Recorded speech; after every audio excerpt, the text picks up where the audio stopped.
Item ಯಾವುದೇ ಇರಲಿ try ಮಾಡಿ ಆಚಿ ಚಿಕನ್ ಮಸಾಲಾ.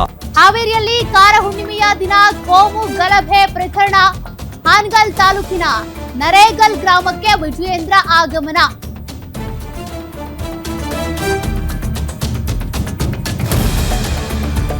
ಹಲ್ಲೆ ನಡೆದ ಗ್ರಾಮಕ್ಕೆ ಬಿಜೆಪಿ ರಾಜ್ಯಾಧ್ಯಕ್ಷ ವಿಜಯೇಂದ್ರ ಭೇಟಿ ಕೊಟ್ಟಿದ್ದಾರೆ. ಗಾಯಾಳು ಶಿವಣ್ಣ ಕುರುಬರ್ ಮನೆಗೆ ಭೇಟಿ ನೀಡಿ ಸಾಂತ್ವನ ಹೇಳಿದ್ದಾರೆ. ಕುಟುಂಬಸ್ಥರಿಗೆ ಧೈರ್ಯ ತುಂಬಿದಂತ ವಿಜಯೇಂದ್ರ ಮತ್ತು ಬಿಜೆಪಿ ನಾಯಕರು ಹಾನಗಲ್ ತಾಲೂಕಿನ ನರೇಗಲ್ ಗ್ರಾಮಕ್ಕೆ ಬಿಜೆಪಿ ರಾಜ್ಯಾಧ್ಯಕ್ಷ ವಿಜಯೇಂದ್ರ ಮತ್ತು ಬಿಜೆಪಿ ನಾಯಕರು ಭೇಟಿ ನೀಡಿ ಸಾಂತ್ವನ ಹೇಳಿದ್ದಾರೆ. ಗಾಯಾಳು ಶಿವಣ್ಣ ಕುರುಬರ್ ಅಂತ ಅವ್ರ ಮನೆಗೆ ಭೇಟಿ ನೀಡಿ ಸಾಂತ್ವನ ಹೇಳಿರೋದು. ಈ ಘಟನೆಯಲ್ಲಿ 8ಕ್ಕೂ ಹೆಚ್ಚು ಜನ ಗಂಭೀರವಾಗಿ ಗಾಯಗೊಂಡಿದ್ದಾರೆ. ಘಟನೆಯಲ್ಲಿ ಯಾರು ಭಾಗಿಯಾಗಿದ್ರಲ್ಲ 24ಕ್ಕೂ ಹೆಚ್ಚು ಜನ ಅವ್ರ ವಿರುದ್ಧ ಕಂಪ್ಲೇಂಟ್ ದಾಖಲಾಗಿದೆ. ಈಗಾಗಲೇ ತನಿಖೆ ಕೂಡ ನಡೀತಾ ಇದೆ. ಸದ್ಯ ಒಂದು ಸಿಸಿಟಿವಿ ದೃಶ್ಯ ಸಿಕ್ಕಿರೋದ್ರಿಂದ ಅದರ ಆಧಾರದ ಮೇಲೆ ತನಿಖೆ. ಮತ್ತೊಂದು ಕಡೆ ವಿಜಯೇಂದ್ರ ಅವರು ನರೇಗಲ್ ಗ್ರಾಮಕ್ಕೆ ಭೇಟಿ ನೀಡಿ ಗಾಯಾಳು ಅವರ ಆರೋಗ್ಯವನ್ನ ವಿಚಾರಿಸಿದ್ದಾರೆ.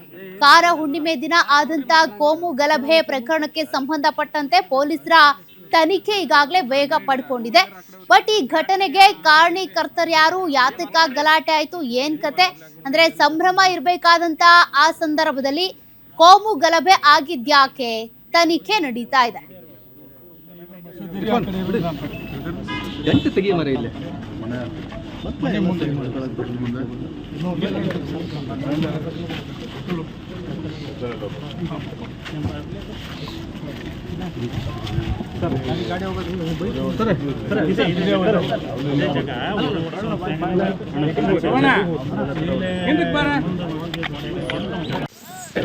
ಪ್ಲೇಸ್ ಮಾಡ್ಕೊಡ್ರಿ ಯಜಮಾನ್ರೆ ನೀವು ಈ ಕಡೆ ಬರ್ರಿ.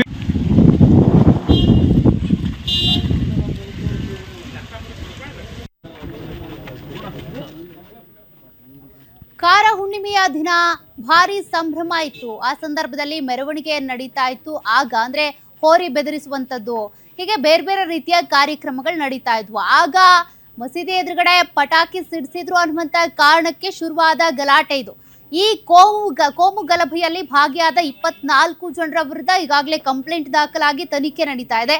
ಇದರ ಮಧ್ಯೆನೇ ಒಂದು ಸಿಸಿಟಿವಿ ದೃಶ್ಯ ಕೂಡ ಲಭ್ಯ ಆಗಿದ್ದು, ಆ ಸಿಸಿಟಿವಿ ದೃಶ್ಯದ ಆಧಾರದ ಮೇಲೆ ಅವರನ್ನು ಪತ್ತೆ ಹಚ್ಚಬೇಕಿದೆ. ಯಾರು, ಏನ್ ಕತೆ, ಯಾಕಾಗಿ ಗಲಾಟೆ ಮಾಡಿದ್ರು, ಉದ್ದೇಶ ಪೂರ್ವಕವಾಗಿ ಮಾಡಿದ್ದ, ಯಾವಾಗ್ಲೂ ಕೂಡ ನಡೀತಾ ಇದ್ದಂತ ಕಾರ ಹುಣ್ಣಿಮೆ ಸಂಭ್ರಮ ವರ್ಷ ಆದ್ರೆ ಈಗ ಈ ವರ್ಷದಲ್ಲಿ ಹಿಂಗೆಲ್ಲ ಆಗೋದಕ್ಕೆ ಕಾರಣ ಏನು?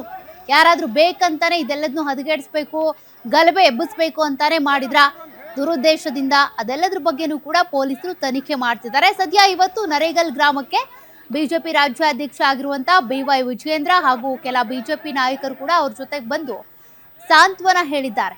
ಕೆಲವರು ಗಾಯಗೊಂಡಿದ್ದಾರೆ. ಅದರಲ್ಲೂ ಗಾಯಾಳು ಶಿವಣ್ಣ ಕುರುಬರ್ ಏರಿದ್ದಾರೆ, ಅವ್ರ ಮನೆಗೆ ವಿಜಯೇಂದ್ರ ಅವ್ರು ಭೇಟಿ ನೀಡಿರೋದು. ಕೆಲವರು ಈಗಾಗಲೇ ಆಸ್ಪತ್ರೆಯಲ್ಲಿ ದಾಖಲಾಗಿ ಚಿಕಿತ್ಸೆಯನ್ನು ಪಡ್ಕೊಳ್ತಾ ಇದ್ದಾರೆ. ಈ ಕೋಮು ಗಲಭೆಗೆ ಕಾರಣ ಏನು ಅನ್ನೋದನ್ನ ಈಗ ಪೊಲೀಸರು ಪತ್ತೆ ಹಚ್ಚಬೇಕಿದೆ. ಯಾರೇ ಕಾರಣ ಆಗಲಿ, ಅದರಲ್ಲಿ ಹಿಂದೂ ಮುಸ್ಲಿಂ ಅಂತ ಇಲ್ಲ, ಯಾರ ಕಾರಣ ಆದರೂ ಅವ್ರಿಗೆ ಶಿಕ್ಷೆ ಆಗಲೇಬೇಕು.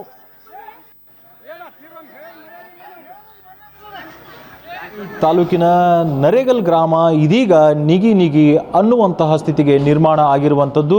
ಕಾರಣ ಇಷ್ಟೇ, ಕಾರು ಹುಣ್ಣಿಮೆಯ ದಿನದಂದು ನಿನ್ನೆಯ ದಿನ ಅಲ್ಲಿ ಹಿಂದೂ ಮತ್ತು ಮುಸ್ಲಿಂ ಬಾಂಧವರು ಈಗಾಗಲೇ ಅನೇಕ ವಿವಿಧ ಕಾರಣಗಳಿಂದಾಗಿ ಕ್ಷುಲ್ಲಕವಾಗಿರ್ತಕ್ಕಂಥ ಈಗಾಗಲೇ ಜಗಳವನ್ನು ಮಾಡಿಕೊಂಡು ಹೊಡಿಬಡಿ ಮಾಡಿರುವಂಥದ್ದು. ಅದು ಏನು ಅಂತಂದರೆ ಆಯುಧಗಳಿಂದ ಈಗಾಗಲೇ ಹೊಡೆದಾಡಿಕೊಂಡಿರುವಂಥ ಸುದ್ದಿಯನ್ನು ಗ್ಯಾರಂಟಿ ನ್ಯೂಸ್ ಬಿತ್ತಾರ ಮಾಡಿರುವಂಥದ್ದು. ಸದ್ಯ ಈಗ ನಾನು ಗಾಯಾಳುಗಳು ಅಡ್ಮಿಟ್ ಆಗಿರುವಂತಹ ಹಾವೇರಿ ಜಿಲ್ಲಾಸ್ಪತ್ರೆಯಲ್ಲಿ ನಾನು ಇರುವಂಥದ್ದು. ಇಲ್ಲಿ ಏನು ಕಾಣಿಸ್ತಾ ಇದ್ದಾರೆ ಇವರೆಲ್ಲರೂ ಕೂಡ ಏನಂತಂದರೆ ನಿನ್ನೆ ಏನೋ ಗಾಯಗೊಂಡು ಈಗಾಗಲೇ ಚಿಕಿತ್ಸೆಯನ್ನು ಈಗ ಪಡೆದುಕೊಳ್ಳುವಂತಹ ಏನು ಸ್ಥಳ ಏನಿದೆ ಜಿಲ್ಲಾಸ್ಪತ್ರೆಯಲ್ಲಿ ನಾವು ಇರುವಂಥದ್ದು. ಸೊ ಇಲ್ಲಿ ಏನು ನೀವೆಲ್ಲಿ ಗಾಯ ಇದೆ, ಸೊ ಈ ರೀತಿಯಾಗಿರ್ತಕ್ಕಂಥ ಮಚ್ಚಿನ ಏಟು ಬಿದ್ದ ಹಿನ್ನೆಲೆಯಲ್ಲಿ ಎಷ್ಟು ಹೊಲಿಗೆ ಬಿದ್ದಿದೆ ಈಗ? 8 ಹೊಲಿಗೆ ಬಿದ್ದಿದೆ ನೋಡಿ. ಸೊ ಇದು ಕಾರು ಹುಣ್ಣಿಮೆಯ ಸಂಬಂಧ ಜಾನಪದ ಕ್ರೀಡೆ ನಿಟ್ಟಿನಲ್ಲಿ ಭಾಗಿಯಾಗಲಿಕ್ಕೆ ಹೋಗಿರ್ತಕ್ಕಂಥ ಊರಿನವ್ರಿಗೆ ಈ ರೀತಿಯಾಗಿರ್ತಕ್ಕಂಥ ಮಚ್ಚಿನಿಂದ ಹೊಡೆದಿದ್ದು ನಿಜಕ್ಕೂ ಎಷ್ಟರ ಮಟ್ಟಿಗೆ ಸರಿ ಅನ್ನುವಂಥದ್ದು ಈಗ ಪ್ರಶ್ನೆ ಆಗ್ತಾ ಇದೆ. ಮಚ್ಚಿನಿಂದ ಎಲ್ಲೆಲ್ಲಿ ಸಾಧ್ಯವೋ ಅಲ್ಲೆಲ್ಲವೂ ಕೂಡ ಬೀಸಿರುವ ಹಿನ್ನೆಲೆಯಲ್ಲಿ ಈಗಾಗಲೇ ಅವರಿಗೆಲ್ಲರಿಗೂ ಕೂಡ ಗಾಯ ಆಗಿರುವಂಥದ್ದು. ನಾನು ಮಾತನಾಡಿಸುವಂತಹ ಪ್ರಯತ್ನವನ್ನು ಮಾಡ್ತೇನೆ. ಸರ್, ಇವಾಗ ಯಾವ ಉದ್ದೇಶದಿಂದ ಅಲ್ಲಿ ಜಗಳ ಆಯಿತು? ನಿಜಕ್ಕೂ ಕೂಡ ಯಾರ್ದು ತಪ್ಪಿತ್ತು ಅಲ್ಲಿ? ಸರ, ನಮ್ದೇನು ತಪ್ಪಿಲ್ಲ ರೀ. ಅವ್ರವ್ರ ಜಗಳ ಮಾಡಾಕಂತಿದ್ರಿ ಅಲ್ಲಿ. ನಾವು ಇದನ್ನ ಕಾರುಣಿ ಕರಿ ಅಂತಂದು ವರ್ಷನ ಹಬ್ಬ ಮಾಡ್ತಾವ್ರಿ ನಮ್ಮ ಹಿಂದೂ ಧರ್ಮದ್ದು. ಅವರು ಮುಸ್ಲಿಮು ಹಬ್ಬ ನಮ್ಮ ಜೊತೆಗೇ ಕೂಡಿ ಹಬ್ಬ ಮಾಡ್ತಿದ್ರಿ. ಅವರು ನಾವು ವರ್ಷನ ಹಂಗೆ ಮಾಡ್ತಿದ್ವಿ. ಈ ವರ್ಷ ಅವ್ರವ್ರ ಜಗಳ ಮಾಡಾಕಂತಿದ್ರಿ. ನಾವು ನಮ್ಮ ಖುಷಿಗೋಸ್ಕರ ಒಂದು ಹೋರಿ ಹಿಡ್ಕೊಂಬಂದು ಬಿಡ್ತಾ ಇದ್ದೀವಿ ರೀ. ಬಿಡುವಾಗ ಆ ಹೋರಿ ಒಬ್ಬನ್ನ ದುಡ್ಕೊಂಡು ಹೋತ್ರಿ. ಅದು ದುಡ್ಕೊಂಡು ಹೋದ್ಲೇನ ಅವರು ಹೋರಿ ಹೆಂಗೆ ಹಿಡ್ಕೊಂತೀರಿ ನೀವು ಅಂತಂದು ನಮ್ಮ ಹುಡುಗನ್ನ ಒಬ್ಬನ ಹೊಡೆದ್ರಿ. ಹೊಡೆದ್ಲೇನ ನಾವು ಬಿಡ್ಸಾಕೆ ಹೋಗಿದ್ದೀವಿ ರೀ. ಅವರು ನಮ್ಮ ಹುಡುಗನ ಹೊಡ್ಯಾಕೆ ಹೋದಾಗ ಅವ್ರನ್ನ ಯಾಕೆ ಹೊಡಿತಿದ್ದೆ, ಯಾಕಂದು ಹೋಗಿತ್ತು ಹೋರಿ ಅಂತಂದು ಬಿಡ್ಸಾಕೆ ಹೋಗಿದ್ರಿ. ಬಿಡ್ಸಾಕೆ ಹೋದ್ಲೇನ ಇವರು ಅಡಿಕೆ ಸುಲಿಯ ಕುಡುಗಲ್ ತೊಗೊಂಬಂದು ಹೊಡೆದಾರೆ. ಹೊಡೆದ್ರು? ಹಾಂ ರೀ. ಎಷ್ಟು ಜನ ಟೋಟಲ್? 6 ಜನ ಕೊಡ್ದಾರೆ ಸರ್. 6 ಜನಕ್ಕೆ 3 ಜನ ಇಲ್ಲೇ ಅದಾರೆ ರೀ ಜಿಲ್ಲಾ ಆಸ್ಪತ್ರೆಗೆ ಹಾವೇರಿ. ಹುಬ್ಳಿ ಕೆಮ್ಸಿಗೆ 3 ಜನ ಹೋದಾರೆ. ಮೊದಲೇ ಈ ರೀತಿ ಹಿಂದೆ ಗಲಾಟೆ ಆಗಿದ್ವಾ ನಿಮ್ಮ ಮತ್ತು ಅವ್ರ ನಡುವೆ? ಗಲಾಟೆ ಅವಾಗ ಗಣೇಶ ಚತುರ್ಥಿ ಅವಾಗ ದೀಪಾವಳಿಯಾಗ ಅವಾಗ ಹಾಕಿದ್ವಿ ರೀ ಸರ್. ಆದರೂ ಈಗ ನಾವು ಅದ್ರ ಬಗ್ಗೆ ತಲೆ ಕೆಡಿಸ್ಕೊಂತಿದ್ದಿಲ್ಲ ರೀ. ಈಗೇನ ನಮ್ಮ ಹಿಂದೂ ಧರ್ಮದ್ದು ನಾವು ಇದನ್ನ ಹಬ್ಬ ಹೆಂಗೆ ಮಾಡ್ಬೇಕು ಹಂಗೆ ಮಾಡ್ಕೊಂತ ಬಿಡ್ತಿದ್ವಿ ನಾವು. ಇಷ್ಟು ಗಾಯಾಳುಗಳ ಮಾತಾಗಿರುವಂಥದ್ದು. ಹಾವೇರಿಯಿಂದ ರಮೇಶ್ ಬಸಪ್ಪ, ಉಣಿಸಿಮರದ್, ಗ್ಯಾರಂಟಿ ನ್ಯೂಸ್.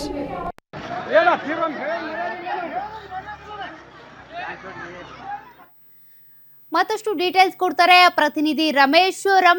ಗಾಯಾಳುಗಳನ್ನ ಮಾತನಾಡಿಸಿದಂತ ಸಂದರ್ಭದಲ್ಲಿ ನಾವು ಗಮನಿಸ್ತಾ ಇದ್ವಿ, ಹಿಂದೆ ಈ ಮಟ್ಟಕ್ಕೆ ಯಾವುದು ಅಂತ ಗಲಾಟೆಗಳಾದಂಗಿಲ್ಲ. ಬಟ್ ಈಗ ಆದಂತ ಗಲಾಟೆಗೆ ಕಾರಣ ಏನು? ಪೊಲೀಸರ ತನಿಖೆಯಲ್ಲಿ ಸದ್ಯದ ಮಾಹಿತಿ ಏನಿದೆ? ಸಂಖ್ಯಾ, ಈ ಒಂದು ಘಟನೆಯಾಗಿ ಈಗಾಗಲೇ 24 ಗಂಟೆಗಳು ಕಳೀತಾ ಬಂತು. ಇದುವರೆಗೂ ಕೂಡ ಇದಕ್ಕೆ ಸಂಬಂಧಪಟ್ಟಂತಹ ಹಲ್ಲೆ ಮಾಡಿದಂತಹ ಯಾವೊಬ್ಬ ಆರೋಪಿಗಳನ್ನ ಇದುವರೆಗೂ ಕೂಡ ಬಂಧಿಸಿಲ್ಲ. ಹೀಗಾಗಿ ಈಗ ಸ್ಥಳಕ್ಕೆ ಬಿಜೆಪಿಯ ರಾಜ್ಯಾಧ್ಯಕ್ಷ ಆಗಿರ್ತಕ್ಕಂಥ ವಿಜೇಂದ್ರ ಅವರು ಜೊತೆಗೆ ಬಿಜೆಪಿಯ ಎಲ್ಲ ಮುಖಂಡರು, ಅದರಲ್ಲೂ ಕೂಡ ಹಾನಗಲ್ ತಾಲೂಕಿನಲ್ಲಿ ಮಣ್ಣಿನ ಮಗ ಕಮರೋಳಿ ಸಿದ್ಲಿಂಗಣ್ಣ, ರಾಜಶೇಖರ್ ಪಾಟೀಲ್ ಆಗಿರ್ಬೋದು ಅಥವಾ MS ಪಾಟೀಲ್ ಆಗಿರ್ಬೋದು, ಜೊತೆಗೆ ಭರತ್ ಬೊಮ್ಮಾಯಿ ಆಗಿರ್ಬೋದು, ಸೊ ಎಲ್ಲರೂ ಕೂಡ ಸ್ಥಳದಲ್ಲಿ ಅವ್ರಿಗೆ ಸಾಥ್ ನೀಡಿದ್ರು. ಈಗ ಗಲಾಟೆ ನಡೆದಿರುವಂತಹ ಸ್ಥಳ ಆಗಿರುವಂತದ್ದು ಹಾನಗಲ್ ತಾಲೂಕಿನ ನರೇಗಲ್ ಗ್ರಾಮಕ್ಕೆ ಈಗ ಬಂದು ಭೇಟಿ ನೀಡಿ ಏನು ಗಾಯಾಳ ಆಗಿರ್ತಕ್ಕಂಥ ಶಿವಣ್ಣ ಕುರ್ಬರ್ ಏನಿದ್ರೆ ಅವರ ಒಂದು ಮನೆಗೆ ಭೇಟಿ ನೀಡಿ ಈಗ ಧೈರ್ಯ ಮತ್ತು ಸಾಂತ್ವನದ ಮಾತುಗಳನ್ನ ಈಗ ಹೇಳಿರುವಂತದ್ದು. ಬಳಿಕ ಮಾಧ್ಯಮಗಳಿಗೆ ಪ್ರತಿಕ್ರಿಯೆ ನೀಡಿದಂತಹ ಏನು ವಿಜೇಂದ್ರ ಏನಿದ್ದಾರೆ ಅವರು ಅಕ್ಷರಶಃ ಇಲ್ಲಿರುವಂತಹ ಪೊಲೀಸ್ ಇಲಾಖೆ ಮತ್ತು ರಾಜ್ಯ ಸರ್ಕಾರದ ಒಂದು ವೈಫಲ್ಯದ ವಿರುದ್ಧ ಈಗಾಗಲೇ ವಿರುದ್ಧ ವಾಗ್ದಾಳಿ ನಡೆದಿರುವಂತದ್ದು. ನಾವು ಪಾಕಿಸ್ತಾನದಲ್ಲಿ ಇಲ್ಲ, ಸೊ ಹೀಗಾಗಿ ನಾವು ಇರುವಂತದ್ದು ಭಾರತ ದೇಶದಲ್ಲಿ, ಅದರಲ್ಲೂ ಕೂಡ ಕರ್ನಾಟಕದಲ್ಲಿ ಇದ್ದೇವೆ. ಈ ಪರಿಸ್ಥಿತಿ ಈಗ ಏನಂತಂದ್ರೆ ಇದು ತಾಲಿಬಾನ್ ಮೀರಿಸುವಂತಹ ಸ್ಥಿತಿಗೆ ಈಗ ಬಂದಿರುವಂತದ್ದು. ಇದು ಮುಂದೆ ಯಾವ ರೀತಿ ಹೋಗುತ್ತೆ ಅಂತಂದ್ರೆ ರಸ್ತೆಗೆ ಈಗಾಗಲೇ ಯುವಕರು ಕೂಡ ಮತ್ತೆ ಕುಡುಗೋಲು, ಕೊಡ್ಲಿ ಈ ರೀತಿಯಾಗಿರ್ತಕ್ಕಂಥ ಆಯುಧಗಳನ್ನ ಹಿಡಿದುಕೊಂಡು ಓಡಾಡುವಂತ ಸ್ಥಿತಿ ನಿರ್ಮಾಣವಾಗಿದೆ. ಪೊಲೀಸ್ ಕಚೇರಿ ಅನ್ನುವಂಥದ್ದು ಕಾಂಗ್ರೆಸ್ನ ಕಚೇರಿಗಳಾಗಿ ಮಾರ್ಪಟ್ಟಿವೆ ಅನ್ನುವಂಥದ್ದನ್ನ ನೇರಾನೇರವಾಗಿ ವಾಗ್ದಾಳಿ ನಡೆಸಿ ಒಂದು ಆಗ್ರಹವನ್ನ ಪಡಿಸಿದ್ದಾರೆ.